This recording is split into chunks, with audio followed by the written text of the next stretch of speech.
ભારતમાં આ વર્ષે કપાસ બજારમાં શું થશે તેની કલ્પના કરવી પણ ઘણી બધી અઘરી અને મુશ્કેલ છે, કારણ કે આ વર્ષે કપાસમાં ઘણા બધા કારણો ઉત્પાદનમાં કાપ આપે તેવા અત્યારે આપણને જોવા મળી રહ્યા છે।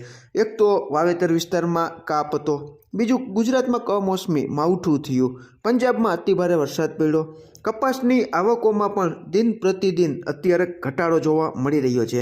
ગુલાબી ઈયળનું નુકસાન મોટા પાયે આ વર્ષે જોવા મળેલું છે।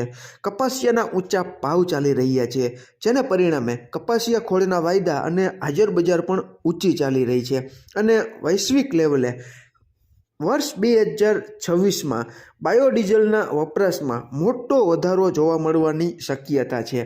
ખેડૂત મિત્રો, આપણને ખબર જ છે કે બાયોડીઝલ બનાવવા માટે આપણા કાચા પાકની જરૂરિયાત છે તે વધારે પ્રમાણમાં રહેતી હોય છે, જેમાં અલગ અલગ દેશોમાં અમુક તેલીબિયા પાકોના ઉપયોગ છે તે બાયોડીઝલ બનાવવા માટે થાય છે।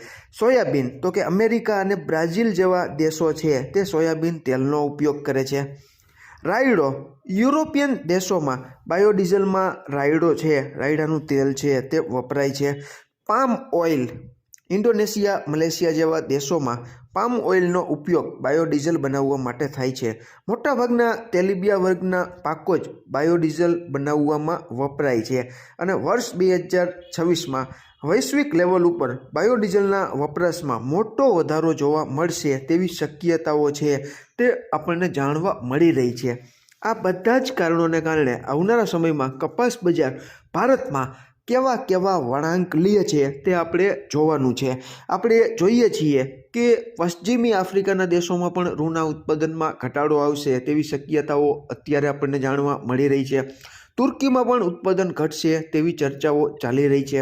બીજું કે કપાસિયાની સારી ગુણવત્તાવાળા કપાસિયાની શોર્ટેજ છે, જેને કારણે કપાસિયા ખોળના ભાવ ઊંચા ચાલી રહ્યા છે।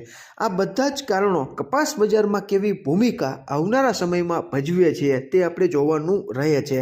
આપણે ઘણા બધા ખેડૂત મિત્રો કહેતા હોય છે અને આપણે એવું સાંભળતા હોઈએ છીએ કે કપાસના ઉત્પાદનના આંકડાઓ છે તે ઊંચા છે। હવે ખેડૂત મિત્રો, તેમાં આપણે ક્યારેય નથી પડવા માગતા। તમારે તમારી રીતે જ સર્વે કરી લેવાનો કે એક ગામમાં કેટલા ખેડૂત મિત્રોએ કપાસનું વાવેતર કરેલું છે અને તેને પૂછી લેવાનું કે તમારે ગયા વર્ષે કેટલો કપાસ થયો હતો અને આ વર્ષે તમારે કેટલો કપાસ થશે।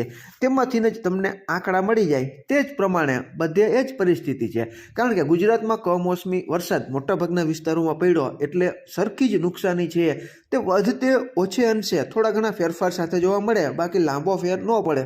પંજાબમાં પણ અતિભારે વરસાદ પડ્યો।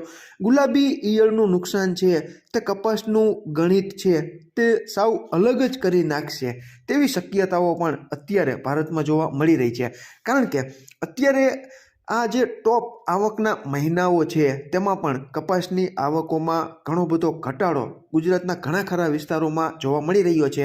તે બતાવે છે કે શરૂઆતમાં ખેડૂત મિત્રોએ નબળી ગુણવત્તાવાળો કપાસ હતો, કારણ કે આપણને ખબર જ છે કે કપાસમાં જે ગોઢા હતા તેમાંથી કપાસિયા ઉગી ગયા હતા, તો આવો કપાસ સાચવી શકાય તેવી કન્ડિશનમાં નહોતો, એટલે મોટાભાગના ખેડૂત મિત્રોએ કપાસનું વેચાણ કરી નાખેલું છે।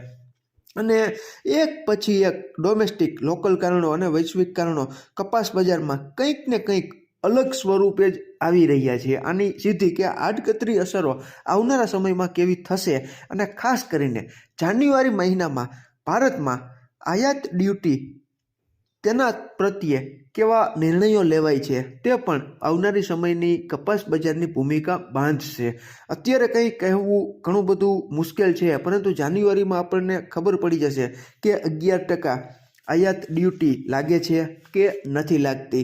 આ બધા જ કારણો આવનારા સમયમાં કપાસ બજાર ઉપર કેવી અસરો જન્માવે છે અને તેની સીધી ચાલ કપાસ બજારમાં અસર થાય તો કેવી જોવા મળશે, જેમ જેમ સમય વીતતો જશે તેમ તેમ આપણને ખ્યાલ આવતો જશે। ટૂંકમાં વૈશ્વિક લેવલે ખેડૂત મિત્રો અમુક જગ્યાએ રૂનું ઉત્પાદન ઘટે છે, અમુક જગ્યાએ વધે છે। ભારતમાં પણ આંકડાઓ છે તે ઊંચા મુકાયેલા છે, પરંતુ ખેતી પાકોના આંકડાઓ ખેડૂત મિત્રો ક્યારેય પરફેક્ટ કહેવાય ને કે સત્યતાની નજીક એટલા માટે નથી હોતા કે ખેતી પાકો છે તે હર હંમેશ કુદરતી વાતાવરણ ઉપર આધાર રાખતા હોય છે. ઘણી વખત આંકડાઓ મુકાયેલા હોય તેટલું ઉત્પાદન સારું વાતાવરણ રહી ગયું હોય તો આવી જતું હોય છે. પરંતુ આ વર્ષે તો આપણને ખબર છે કે ભારતમાં વાવેતરમાં કપાસમાં મોટું ગાબડું હતું, એટલે સ્વાભાવિક રીતે ઉત્પાદનમાં તેની અસર જોવા મળે જ. બીજું કે કમોસમી વરસાદ પડ્યો એટલે મોટાભાગના ખેડૂત મિત્રોને બગાડ થયો. પંજાબમાં પણ અતિવૃષ્ટિ થઈ, અતિ ભારે વરસાદ પડ્યો એટલે ત્યાં પણ બગાડ થયો. અને જમીનમાં માવઠું થયું એટલે વરસાદ પડ્યો અને ભેજ વધી ગયો. ભેજ વધી ગયો એટલે ગુલાબી ઈયળનો ઉપદ્રવ છે તે એકાએક વધી ગયો. ગુલાબી ઈયળ આવી જાય એટલે ખેડૂત મિત્રો ખેતી કરે છે કપાસની, તેને ખબર જ છે કે વાવેતરમાં મોટો કાપ ગુલાબી ઈયળને કારણે પણ આવી શકે છે, તે નિશ્ચિત છે. આ બધા જ કારણો કપાસ બજારમાં કેવો રંગ આવનારા સમયમાં લાવે છે તે આપણે જોવાનું રહેશે. તમારે ત્યાં સારી ગુણવત્તાવાળા કપાસના ગામડે બેઠા કેવા ભાવ ચાલી રહ્યા છે તેની માહિતી પણ તમે કોમેન્ટમાં જણાવજો. અમે જાણીએ છીએ ત્યાં સુધી આજની તારીખે 1450થી 1570 સુધી ગામડે બેઠા કપાસના 20 કિલોના ઊંચામાં ઊંચા ભાવ બોલાઈ રહ્યા છે.